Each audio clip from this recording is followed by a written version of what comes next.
Hey guys, welcome back to my channel. Today I'm going to talk about an incident that happened just over a week ago. So my boyfriend and I went out for drinks and for dinner at the Bungalow in Clifton, and we really love the place. Like, it has a great vibe, has great food, great music. So we went there and we were just about to leave, so we asked the waiter for the bill. But he took a while to come back with the card machine, so just to kill time, like, I stared at the bill. And after a while I noticed that on the bill we were described as two blacks. I was just very stunned because in all my time that I've been out, I've never ever been labelled by my race. So I asked the waiter and I called for the manager, and I just brought their attention to this bill, and I asked, like, why are we being racially profiled and labelled as two blacks? Basically the waiter said that it's his shorthand and that's how he remembers tables. And so my boyfriend and I were like, okay, cool, if this is something that you do, perhaps maybe you can show us other bill slips where you do it. And he was initially shocked as to why I would ask that, but he said, okay, cool, he'll do it. So he went away and he came back with more bills. One way he said 8 whites, another way he said Zim.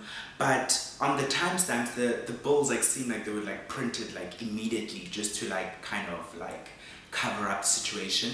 So after that whole experience, I really didn't appreciate him just making these cover-up bills to make up for the situation, because basically he was saying, hey, okay, I'm sorry that you're offended, but I do it to other people as well, so it shouldn't be that bad.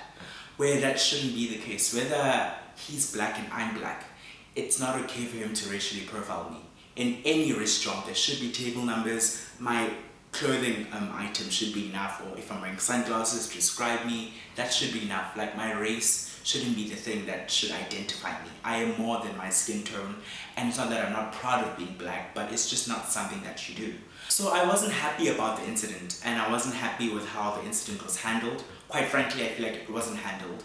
All that was done was that bills were printed just to cover up the situation and make us feel like it's a common practice where it shouldn't be happening anyway. So I decided to tweet my bill, and in a matter of hours the tweet was trending, it went viral, and basically journalists and publications were running with the story, and it just basically became bigger than me and bigger than the incident. People were outraged, they weren't happy with what was happening, and they just wanted the bungalow to account for their actions. So the first thing the bungalow did was throw their waiter under the bus. They kind of distanced themselves from the waiter and said that it's something that he does and that they don't do it. But if the waiter had been with you guys for 8 years, how for 8 years do you not know that this guy is racially profiling tables? Like, after every day, after every month, or whenever you guys do your finances at the bungalow, surely you do see on the top of the slip that, hey, this guy has been racially profiling people, saying two blacks, whites, coloreds, Indians. And from the moment that you first saw it, it should have been something that you disciplined and something that you rectified. But for 8 years that didn't happen, and on the day that I chose to highlight it, only then did the bungalow see that it was unacceptable and was wrong. So it was uncool that they threw the waiter under the bus and said that they knew nothing about it, because clearly they did know something about it. Then they apologized to the public and they apologized to me via a tweet. And I didn't appreciate that, because I would have appreciated them apologizing to me personally. For them to first go onto Twitter and to release a press statement before apologizing to me personally, it just wasn't cool. So because of that, I initially didn't accept the apology. A few days later, my Zange appeared on ENCAA and publicly apologized to my partner and I and to the country, and said that he didn't intend to offend anyone or hurt anyone, and it was just a mistake. And I felt like the apology was sincere, it was heartfelt. As a result, I did accept his apology.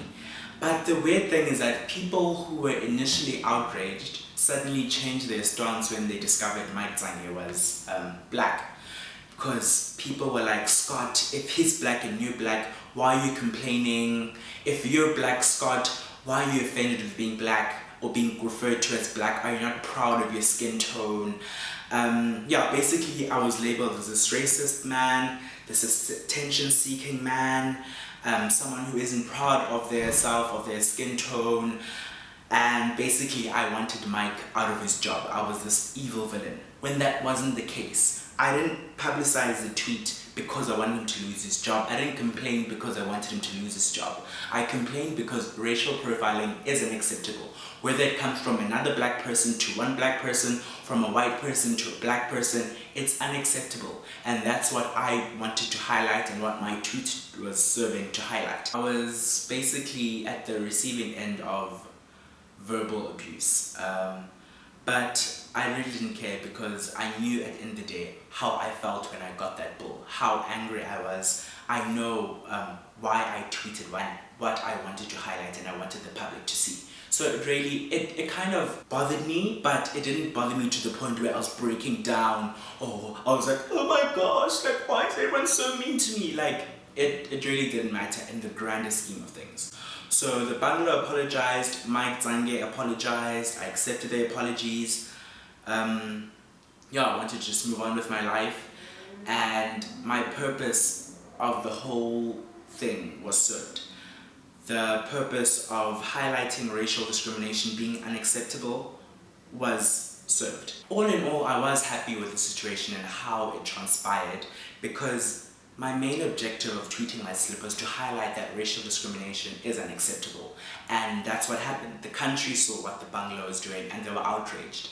And from that, the bungalow vowed to up their measures in which their waiters do not have access to modifying the bill slips, not being able to racially profile people or implement any other kind of discrimination. So I was happy with that, and I do hope that the bungalow does actually go through with it and actually make sure that nothing like this actually happens again. And for any other restaurant that could be doing this that we don't know about, that they actually take note and change things immediately before something like this happens and someone else brings attention to it. So with this video, I do want to bury the incident and move on from it.